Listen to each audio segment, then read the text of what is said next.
बिस्मिल्लाहिर्रहमानिर्रहीम, अस्सलाम वालेकुम। Welcome to my channel Sipka kitchen. Hello my YouTube family, hello my friend, कैसी हैं आप लोग सबको मेरी तरफ से बहुत बहुत ईद मुबारक। और व्यूअर्स, आज मैं आपके लिए लेके आई हूँ शामी कबाब। ये शामी कबाब आप हल्का सा कच्चा पक्का फ्राई करके अपने फ्रीज़र में आप रख सकती हैं और ये ख़राब बिल्कुल नहीं होते। और आप इसको आप रखें और फ्राई करें क्रिस्पी सी, और शामी कबाब रेडी है। तो चले चलते हैं इंग्रेडिएंट की तरफ। मैंने ले लिया है 1 केजी से ज़्यादा मैंने गोश्त ले लिया है। इसका मैंने कीमा नहीं लिया है। गोश्त की मैंने छोटी छोटी बोटियाँ कर ली थी, तो मैंने स्किप हो गई थोड़ी सी, और वीडियो तो मैंने ये चढ़ा दिया है चूल्हे पे गलने के लिए। अब इसके इंग्रेडिएंट में एक टुकड़ा मैंने अदरक का लिया है, और 1 प्याली मैंने ले ली है लहसुन की, और मैंने 12-15 मैंने साबुत मिर्चें ले ली हैं। और इसमें मैंने शामिल करूँगी काली मिर्चें हैं, सफ़ेद ज़ीरा है 1 टेबल स्पून, तेज़पात का पत्ता है, और 2 इलायची, और 2 से 4 मैंने ले ली है डंडियाँ दालचीनी की, लौंगे हैं 3-4। तो आप गरम मसाला ज़्यादा कम कर सकती हैं अपने हिसाब से। 1 टेबल स्पून मैंने नमक शामिल किया है। खड़ा गरम मसाला आप ज़्यादा भी डाल सकते हैं। और मैंने ले लिया है 100 ग्राम के बराबर मैंने ये चने की दाल ले ली है। इसको मैं अच्छी तरह धो के और इसमें शामिल कर दूंगी। अब ये सब सामान जो है, खड़ा मसाला इस गोश्त में शामिल कर दिया, 1 टेबल स्पून नमक, और ये साबुत मिर्चें और लहसुन अदरक भी शामिल कर दिया है। ये है इसके मसाले जात। मैंने इसमें प्याज नहीं डाली है। प्याज शामिल अगर कर देती तो ये जो कबाब है सैगी हो जाते हैं, मतलब पानी छोड़ देते हैं, तो हम इसे फ्रीज़र में नहीं रख सकते। तो इसमें मैंने शामिल नहीं करी है प्याज। अगर आप शामिल करना चाहें फ़ौरन आपको अगर पेश करना है, रखना नहीं है फ्रीज़र में, तो आप शामिल कर सकती हैं प्याज। मैं शामिल प्याज नहीं करती इसमें। और अब इन सब चीज़ों को मैंने रख दिया है चढ़ा के चूल्हे पे, ताकि ये सब सामान दाल और गोश्त अच्छी तरह गल जाए।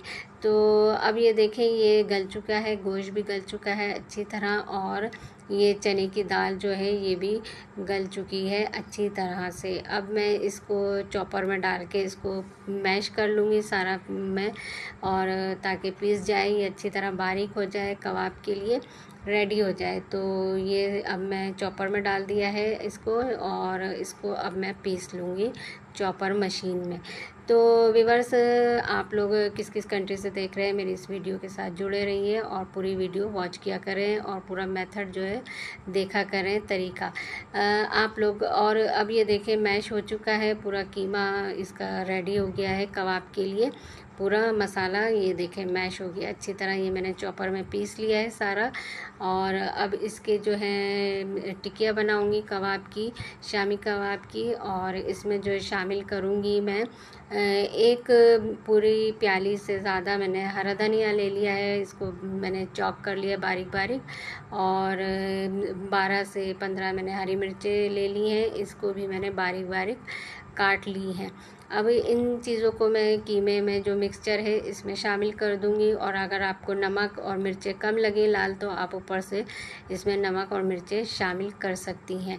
तो ये है इंग्रेडिएंट व्यूअर्स, कितने कम है ना। इसमें मैंने ना प्याज चॉप करके डाली है और ना ही पुदीना, क्योंकि मुझे ये रखना होता है फ्रीज़र में। और अगर आप लोगों को फ्रीज़र में नहीं रखना, तो आप इसमें पुदीना और प्याज भी काट के डाल सकती हैं। ये मैंने ले लिया है 1 अंडा, और इसको फेंट लूँगी। और मैंने हाफ कप से ज़्यादा मैंने तवे पे चढ़ा दिया है ऑयल गर्म होने के लिए। और ये मैंने बना ली है टिकिया इस कबाब की, ये देखें। और मैं इसको हल्का सा फ्राई करूँगी, ज़्यादा फुल फ्राई नहीं करना मुझे, क्योंकि मुझे फ्रीज़र में रखने होते हैं। तो ये है कि कोई भी मेहमान आ जाए अचानक से, तो मैं फिर इसको ज़्यादा अच्छी तरह पका लेती हूँ निकाल के। अभी मैं इसको तवे पे मैंने एक एक करके मैंने इस पर मैं शामिल कर दिया है फ्राई के लिए। तो आप भी इस तरह अंडे में डिप करके, और शामी कबाब इस तरह आप रेडी करके, और आप ठंडा करके फ्रीज़र में अपने आप रख सकती हैं। अचानक कोई मेहमान आ जाता है, तो वो आप इसको अच्छी तरह जो कच्चापन होता है, तो वो आप अच्छी तरह पका के और मेहमानों के आगे आप पेश कर सकती हैं।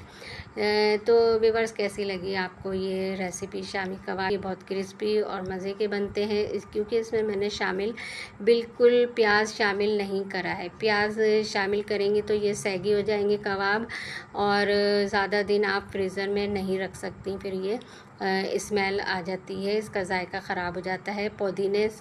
पुदीना भी मत शामिल करिएगा और प्याज भी शामिल नहीं करिएगा काट कर। अगर आपको रखना है इसको ज़्यादा थोड़े टाइम के लिए तो आप ये चीज़ें, दोनों चीज़ें शामिल नहीं करिएगा। और अगर आपको फ़ौरी खाना है तो आप पुदीना और प्याज जो है उसको चॉप करके आप कबाब के मसाले में शामिल कर सकती हैं। और अगर नहीं रखना आपको फ्रीज़र में, अगर ये मैंने आपको तरकीब बताई है, फ्रीज़र में बना के आप रख सकती हैं तो ये कई दिन चल जाते हैं और ये बिल्कुल ख़राब नहीं होते कबाब। तो व्यूअर्स, किस किस कंट्री से आप लोग देख रहे हैं, और वीडियो अगर पसंद आती है तो आप लोग ज़रूर शेयर करें अपने फ्रेंड्स में अपने। और मेरे इस चैनल को अगर सब्सक्राइब नहीं करा है तो ज़रूर सब्सक्राइब कर लें, क्योंकि मेरे इस चैनल पे आपको मिलती है बहुत मज़े की और बहुत ही काम आने वाली रेसिपी, जो आपके बहुत काम आएगी और ज़्यादा आप इसको इस्तेमाल में ले सकते हैं फ्रीज़र में, जो आपकी चीज़ें ख़राब भी ना हो। तो व्यूअर्स, आप लोग ज़रूर सब्सक्राइब करिएगा, लाइक करिएगा और शेयर करिएगा, क्योंकि आप सपोर्ट करेंगे आप लोग तो मैं और अच्छी आप लोगों के लिए रेसिपी लेके आऊँगी और आप लोगों को नई नई टेक्निक आपके लिए इंफॉर्मेटिव जो भी होती है मेरी वीडियो में, आप लोगों को काम छोटी छोटी बातें आप लोगों के काम आ सकती हैं, जो मैं पॉइंट्स आपको बताती हूँ। तो आप लोग ज़रूर मेरी इस वीडियो को पूरा वॉच किया करें, पूरा तरीका आप लोग देखा करें कि मैं किस तरह कर रही हूँ। और ये देखें, आपके सामने मैंने ये सब चीज़ें डाली हैं, कोई मैंने वीडियो स्किप नहीं करी है और सब चीज़ें आपके सामने डाल के, और ये मैंने कबाब, शामी कबाब रेडी करे हैं। तो आप लोग ज़रूर सब्सक्राइब करिएगा मेरे चैनल को अगर नहीं करा है तो, और ज़रूर आप लाइक और शेयर करिएगा। इंशाल्लाह अगली वीडियो के लिए अल्लाह हाफ़िज़।